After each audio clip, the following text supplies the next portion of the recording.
안녕하세요. 부하치과 박정현입니다. 이번에는 오픈 멤브레인 테크닉에 대해서 이야기를 해보도록 하겠습니다. 네, 조금 전에 그 멤브레인 고정하는 방법에 대한 게 같이 나간 걸로 알고 있는데요. 거기서 봤던 똑같은 슬라이드죠. 네, 요번에도 마찬가지로 요 멤브레인에 대한 이야기를 잠깐 해볼 건데, 이번에는 이 멤브레인을 노출시키는 이런 오픈 멤브레인 테크닉을 좀 보도록 하겠습니다. 오픈 멤브레인 테크닉을 일부러 하기도 하고 또는 뭐 평소에 계속 하고 있죠. 네, 오픈 멤브레인 테크닉을 쓰려고 한 건 아니었지만 상처가 터지면서 오픈되면서 아주 다양하게 오픈 멤브레인 테크닉을 시도하고 있습니다. 일단 오늘은 어차피 똑같다고 생각하기 때문에 멤브레인을 일부러 오픈을 했던 아니면은 수처를 했다가 오픈이 됐던 오픈 멤브레인을 하려고 한 것이다라는 것을 전제로 한번 보도록 하겠습니다. 자, 이 논문은 제가 좋아하는 보훈병원의 이동훈 교수님 그룹에서 교실에서 쓴 논문입니다. 알로그래프트와 DPTF의 멤브레인을 이용해서 비흡수성 멤브레인을 이용해서 오픈 멤브레인 테크닉을 사용한 케이스인데요. 원래 오픈 멤브레인 테크닉은 비흡수성 멤브레인을 이용해서 오픈을 시켜놓고 한 4주 내지 6주 정도 아래쪽에 어느 정도 연조직이 창상을 덮을, 본 그래프트를 덮을 시간을 준 다음에 그 다음에 멤브레인을 제거하는 것이 보통 일반적인 방법이죠. 요즘에는 이제 흡수성 멤브레인도 많이 사용하지만 일단 전통적인 이 비흡수성 멤브레인을 사용한 오픈 멤브레인 테크닉을 사용하셔서 결과를 봤고요.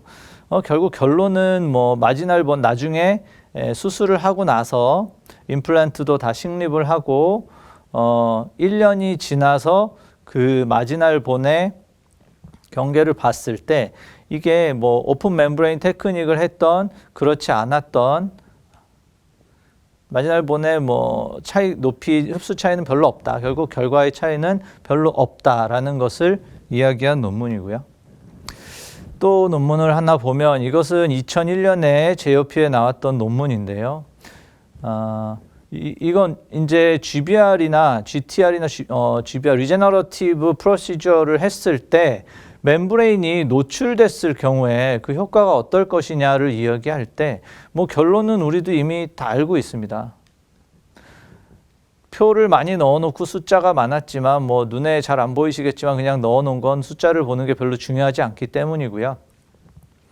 결국은 이 멤브레인이 노출된 부분보다 노출되지 않은 부분에서 리제너레이션이 더 잘 됐다라는 누구나 예상할 수 있는 결과를 이야기하고 있습니다. 하지만 물론 이 논문에서는 그 멤브레인이 노출될 경우에 그 멤브레인 쪽에 붙어있는 쪽에 리제너레이션이 좀 떨어지면서 이 서브머지드 된 그러니까 노출되지 않고 GBR이 되어서 잘 힐링된 것보다 그 리제너레이션 양이 약간 떨어진다라는 것을 보여준 것이지 리제너레이션이 실패한 거다라는 것은 사실은 아닙니다. 네, 그렇기 때문에 우리는 그것에 맞게 이 테크닉을 사용하면 될 것이라고 생각이 됩니다. 네, 이 논문도 이제 박정철 교수님 교실에서 아마 쓴 것으로 알고 있는데요. 이것은 오픈 멤브레인 테크닉을 사용을 할 때 그 결국은 멤브레인이 녹을 텐데 여기서는 콜라겐 멤브레인을 썼기 때문에요. 원래 오픈 멤브레인 테크닉은 비흡수성 멤브레인을 쓰는 것이지만 제가 지금 중간을 많이 뛰어넘었지만 최근에는 비흡수성 멤브레인을 이런저런 이유로 잘 사용하지 않죠. 일단 물론 아주 중요한 막 버티컬 오그멘테이션을 상당히 많이 해야 되고 오랜 시간 그걸 잘 유지해줘야 되는 뭐 이런 경우에 또 쓰기는 하지만 그래도 일반적인 더 많은 그 대부분의 GBR 케이스에 있어서 2차 수술이 필요 없고 좀 더 심플하게 또 조작하기가 편한 이런 콜라겐 멤브레인은 훨씬 지금 많이 쓰기 때문에 콜라겐 멤브레인을 사용해서 오픈 힐링을 한 것을 보여주는 논문입니다. 그런데 이 콜라겐 멤브레인이 워낙 녹다 보니까 이것을 한 장을 덮었을 때와 그러면 두 장을 덮어서 조금 더 그 녹는 시간 또는 그 덮여 있는 시간을 좀 늘려주면 어떨 것인가에 대해서 아마 조사한 논문입니다. 근데 결론은 결국 차이 없다라고 나왔고요. 근데 여기서 사용한 논문은 non-cross linked 콜라겐 멤브레인인데요. 크로스 링크드 콜라겐 멤브레인 같은 경우에는 조작성은 조금 더 빳빳하긴 하지만 그래도 이 녹지 않고 유지되는 기간이 요즘에는 긴 콜라겐 멤브레인들이 많이 나오죠. 6개월 이상 흡수되지 않고 이게 흡수성 멤브레인인데 2차 수술하려고 플랩을 열면 멤브레인이 그냥 있어서 이게 흡수성 멤브레인인가 비흡수성 멤브레인인가 뭐 이런 콜라겐 멤브레인들도 꽤 있기 때문에요. 그런 걸 사용할 경우에 또 결과가 조금 다를 수도 있으려나 모르겠습니다. 자, 케이스를 좀 보도록 하겠습니다. 이분은 오른쪽 위가 불편하다고 해서 오셨습니다. 오른쪽 위, 파노라마에선 잘 보이지 않지만 이 15번이 좀 문제가 있었는데요. CT에서 볼 경우에 15번이 이미 플로팅 상태였고 협축골이 다 녹아서 하나도 없었고요. 구개축도 상당량 뼈가 녹아 있는 것을 볼 수가 있었습니다. 그러나 또 CT에선 이렇게 보이지만 이 앞쪽과 뒤쪽 치아가 있고 아래쪽으로도 뼈가 꽤 있어서 이런 경우에 우리는 이제 선택을 해야 됩니다. 이것을 발치하고 힐링을 시킨 이후에 거기에다가 발치하고 힐링시키고 할 것이냐 또는 발치하면서 바로 고리식을 할 것이냐. 또 한 가지는 임플란트를 죄송합니다. 임플란트를 동시에 할 것이냐 아니면 고리식이 된 이후에 다시 임플란트를 할 것이냐 이런 것들을 결정을 해야 되는데요. 이 케이스에서는 제가 고리식과 임플란트까지 모두 동시에 하기로 했습니다. 네, 이 부분에 이제 15번, 이분이 아닌가 본데요. 이분은 고리식을 먼저 한 것 같습니다. 15번, 일단 15번을 발치를 했고요. 발치하기 전에 판막을 열어보면 구개측이 아니죠. 에이피컬 쪽에 뼈가 많이 녹아서 페네스트레이션이 있는 것을 볼 수 있고 이 CT상에선 거의 안 보였지만 버컬에 얇게 본 브릿지가 있는 것이 보였지만 이렇게 얇으면 사실 발치할 때도 같이 깨지기도 하고요. 일단 그래뉼레이션 티슈를 제거할 때 브릿지가 부러졌습니다. 일단 이 브릿지가 있으면 GBR을 하고 뭐 하는데 유리하긴 하겠지만 그거보다 그래뉼레이션 티슈를 확실하게 없애주는 게 더 중요하기 때문에 일단 본 브릿지를 제거하고 깨끗하게 했습니다. 위에서 보면 협측에 본이 완전히 녹아있는 것을 볼 수 있습니다.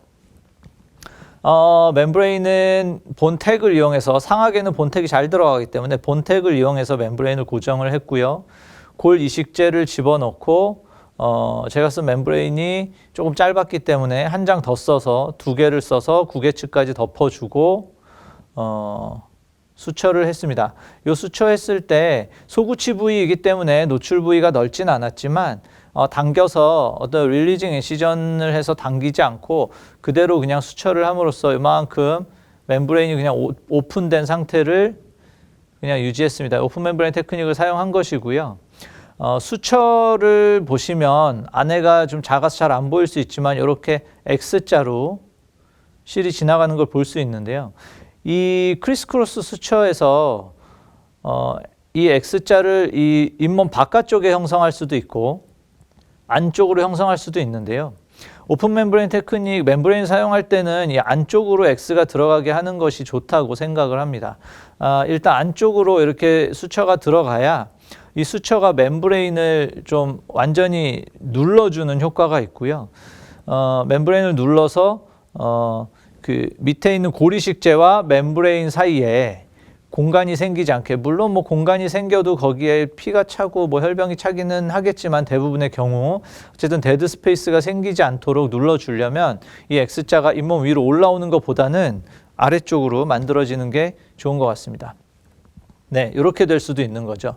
이것도 오픈 멤브레인, 지금 안에 멤브레인을 넣은 건데 이렇게 바깥쪽으로 X자를 할 경우에 이 멤브레인의 가운데 부분이 눌리지 않아서 특히 이렇게 플랩을 이건 열지 않았지만 플랩까지 열었을 경우에는 수철을 하면서 플랩이 약간 당겨져 올라올 텐데 그 올라오는 힘에 멤브레인이 같이 짜지면서 이 가운데 부분이 안에 있는 그래프트와 이렇게 약간 뜰 수가 있고요. 그런 것들을 줄여주기 위해서는 안쪽으로 X가 들어가는 게 좋은 것 같습니다. 네, 충분히 힐링을 시켰고 4개월 힐링 시킨 이후에 판막을 열어보니까 뼈가 잘 만들어져 있는 걸 볼 수 있습니다. 거기에다가 편안하게 임플란트 식립을 했고요. 그렇게 해서 보초를 완성한 모습입니다. 네, 또 다른 케이스를 한번 보도록 하겠습니다. 이 환자분 같은 경우는 20번 때 왼쪽 위에 어금니가 부러졌고 다른 치아도 흔들리고 이 왼쪽 위가 불편하다고 해서 오셨습니다. 보면 25번에 포스트가 되어 있고 크라운이 되어 있는데 세컨더리 캐리어스가 심해서 약간 흔들리고 있었고요. 뭐 조금 있으면 부러질 것 같았고 26번은 완전히 크라운이 프랙처 된 상태였는데 27번이 동요도가 있고 치주도 안 좋은데 메지알 틸팅 되어 있는 걸로 봐서 26번 프랙처가 된 지는 좀 오래된 것 같죠.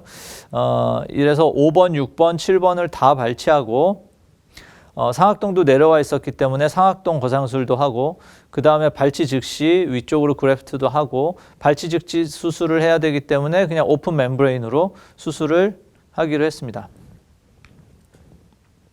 수술 영상을 좀 보도록 하겠습니다. 말씀드렸던 대로 자 7번 치아, 흔들리는 7번 치아를 발치를 했고요. 네, 앞에 있는 5번 치아도 발치를 합니다. 아래 써 있듯이 이 발치를 하면서 바로 임플란트를 식립하는 이미디어트 임플란트 플레이스먼트를 하기로 했고요. 하면서 상악동 골 이식술을 같이 하고 발치창을 포함해서 위쪽으로 알베오로 위쪽 오그멘테이션을 좀 한 다음에 그 멤브레인을 그냥 노출된 오픈 멤브레인 테크닉을 쓰기로 처음에 계획을 했습니다. 그래서 발치를 하고 인시전을 버컬 쪽에 앞뒤로 버티컬 인시전을 주었고요. 판막을 열기 위해서 계속 인시전을 주고 있습니다. 네, 일단 판막을 다 열고 이 치아들이 이 캐리어스가 있었기 때문에 부러져서 일단 다 발치를 했고요. 그 다음에 상악동 골 이식술을 하기 위해서 라테럴 어프로치를 위해서 윈도우를 따고 있는데 이제 뭐 윈도우를 따기 위해서 요즘에는 편안하게 할 수 있는 여러 가지 수술 키트들이 있는데요. 저도 뭐 그런 키트들 다 사용하고 있는데 그냥 이분은 라운드버를 이용해서 예전에 쓰던 방법으로 윈도우를 형성했습니다. 윈도우를 형성할 경우 저는 저 윈도우를 따서 나중에 덮는 걸 선호하기 때문에요. 바깥쪽으로 박리를 해서 뼈를 떼어냈고 네, 그리고 나서 상악동에 상악동막을 거상을 하고 있습니다.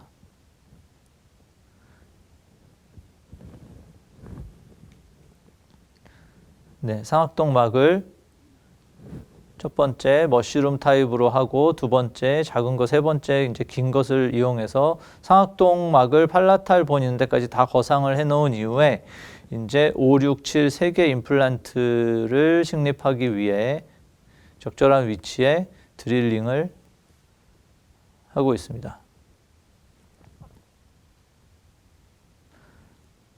네, 드릴링을 다 한 이후에 픽스처를 집어넣기 전에 구개측으로 고리식재를 충분히 넣어줘야 하기 때문에요. 픽스처가 먼저 들어가면 픽스처에 막혀서 구개측으로는 골이 안 들어가니까 상악동에 먼저 골을 넣고 넣어도 앞뒤로 충분히 안 들어갔을까 걱정되는 마음에 보통은 그 드릴링 홀을 통해서도 본을 좀 밀어 넣습니다. 이후에 3개의 픽스처를 적절한 깊이로 계획된 깊이까지 식립을 하고 있습니다. 네, 이렇게 식립을 한 이후에 상악동의 협측에 나머지 고리식을 하고요. 그리고 발치창, 발치 즉시 임플란트 식립이기 때문에 발치창에 골 이식제를 채우고 오픈 멤브레인 테크닉을 할 경우에는 앞에 논문에도 있었듯이 완전히 서브머지 하는 거에 비해서 그 멤브레인이 노출된 부위가 약간 골이 흡수될 가능성이 있기 때문에 조금 그래프트를 원하는 것보다 많게 오버하게 됩니다. 그리고 저는 개인적으로 이 멤브레인이 또 흡수성, 오픈 멤브레인이지만 또 흡수성을 쓰기 때문에 흡수성 멤브레인이 조금 빨리 녹거나 할 때를 대비해서 그 위에다 이렇게 콜라제네이티드 본 그래프트를 좀 올리고요. 만약에 멤브레인이 빨리 녹아도 뼈가 날아나가는 거를 조금 막아보고자 뭐 근거가 있진 않지만 콜라제네이티드 본을 위에다 좀 덮고 수처를 합니다.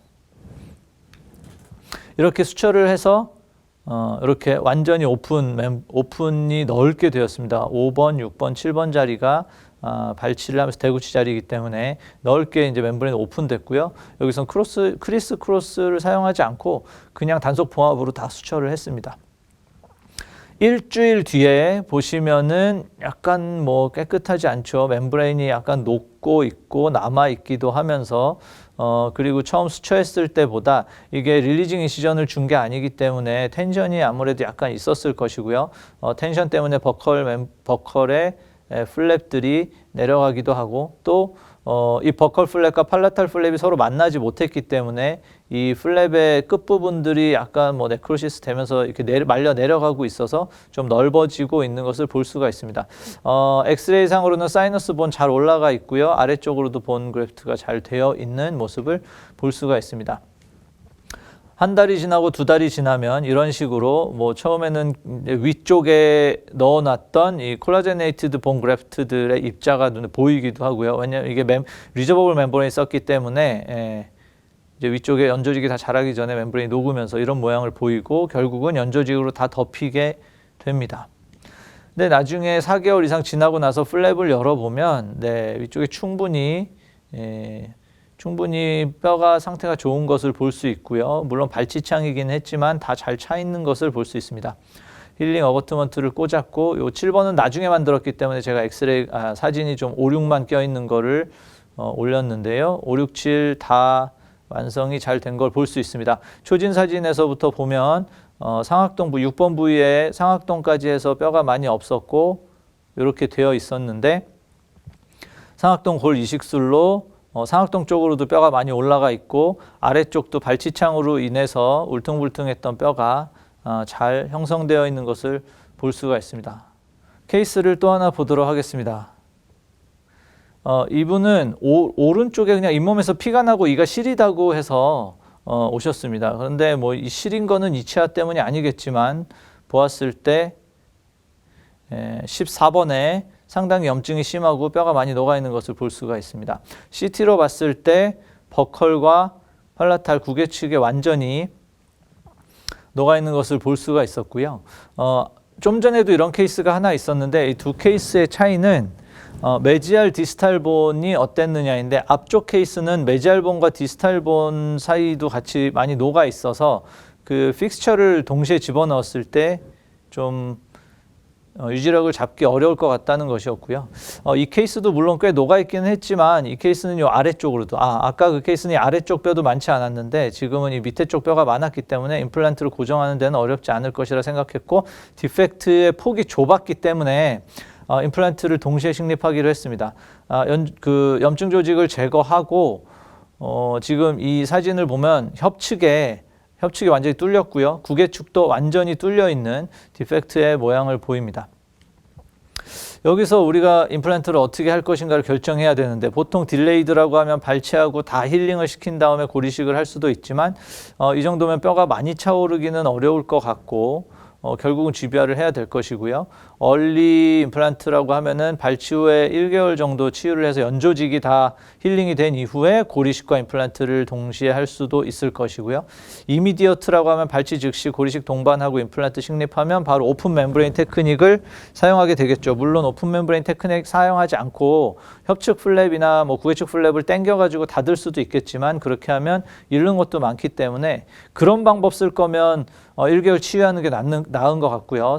저는 이제 세 번째 번째 방법 쓰면서 오픈 멤브레인 테크닉을 사용하기로 했습니다. 2014년도였는데 보시면 임플란트가 완전 공중에 떠 있는 모습을 볼 수 있습니다. 아래쪽 뼈가 많았기 때문에 초기 고정은 되지만 협축과 구개축이 완전히 다 벌어져 있는 상태였고요.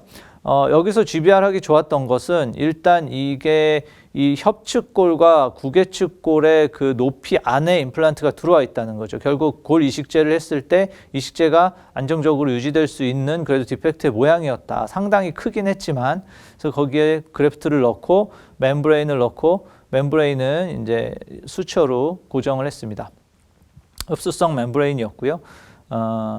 마찬가지 수처를 해서 이렇게 오픈 멤브레인 상태로 유지를 시켰습니다. 일주일 뒤에 보면 오픈되어 있고요. 안에 멤브레인이 비치는데 녹진 않고 아직 잘 유지되어 있는 것으로 보이고 3개월을 힐링시킨 이후에 열어봤더니 당연히 이 위쪽에 오픈된 쪽의 뼈는 제가 과하게 더 놓았지만 약간 흡수되면서 좀 부족했고요. 근데 이 협축골과 구개축골은 충분히 찬 것을 볼 수가 있습니다. 네, 임플란트도 단단한 걸 확인할 수 있었고요.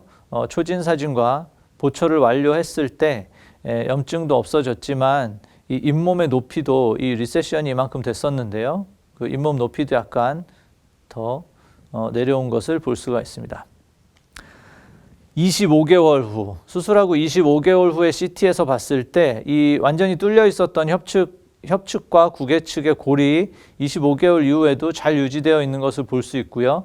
38개월 후에 엑스레이에서도 전혀 문제가 없고 최근에 2020년 9월에 찍은 이게 좌우가 좀 바뀌었네요. 사진을 좀 좌우를 뒤집었어야 되는데 5년 6개월 된 사진도 염증 없이 깨끗하게 리세션 없이 잘 유지되고 있는 것을 볼 수 있습니다. 협축골의 두께가 충분하기 때문에 리세션 없이 잘 유지되고 있는 것 같습니다. 이 오픈 멤브레인 테크닉 같은 경우에는 일단 치료 기간이 짧아지니까 연조직을 유지하고 수술을 하려면 일단 힐링 기간이 더 필요한데 치료 기간이 짧아서 환자에게 또 도움이 된다고 생각을 하고요. 잔존치조골 힐링이 되면서 잔존치조골이 또 일부 녹을 텐데 남아있는 그 잔존치조골을 다 보존한다는 의미도 있고 이 플랩을 당겨서 수축하거나 하지 않기 때문에 각화치윤을 보존할 수 있고요. 이 염증 조직을 완전히 잘 제거해야 된다는 점이 좀 중요하고 환자의 구강 위생 관리 상태에는 이거는 어떤 에비던스가 있지는 않은데요. 제가 좀 해보면 아무래도 콜라겐 멤브레인을 사용했을 때를 말하는 것인데 뭐 비흡수성도 마찬가지일 것 같긴 합니다. 환자가 치주 질환이 있고 위생 상태가 상당히 안 좋은 환자의 경우에는 이 오픈 멤브레인 테크닉을 해놓으면 이 콜라겐 멤브레인, 리저버블 멤브레인의 경우에 훨씬 더 빨리 녹는 느낌이 좀 있습니다. 그래서 이 구강위생 상태가 안 좋은 사람한테는 이 사용할 때 조금 조심해야 될 것 같고요. 이게 너무 빨리 녹으면 안쪽에 리제너레이션이 되는데 좀 문제가 생길 수도 있기 때문에 이게 콜라겐 멤브레인을 녹이는데 몸의 염증 반응이 당연히 멤브레인을 녹이는데 영향을 줄 거라고 생각이 들고 그래서 위생 상태가 좋지 않은 사람들은 그 안에 이제 세균이나 어떤 그런 것들이 좋지 않기 때문에 아무래도 콜라겐 멤브레인이 더 빨리 녹는 게 당연하지 않나, 오픈되어 있을 때요. 당연하지 않은가 하는 생각이 좀 있습니다. 네. 여기까지 오픈 멤브레인 테크닉에 대해서 한번 보여드렸습니다. 감사합니다.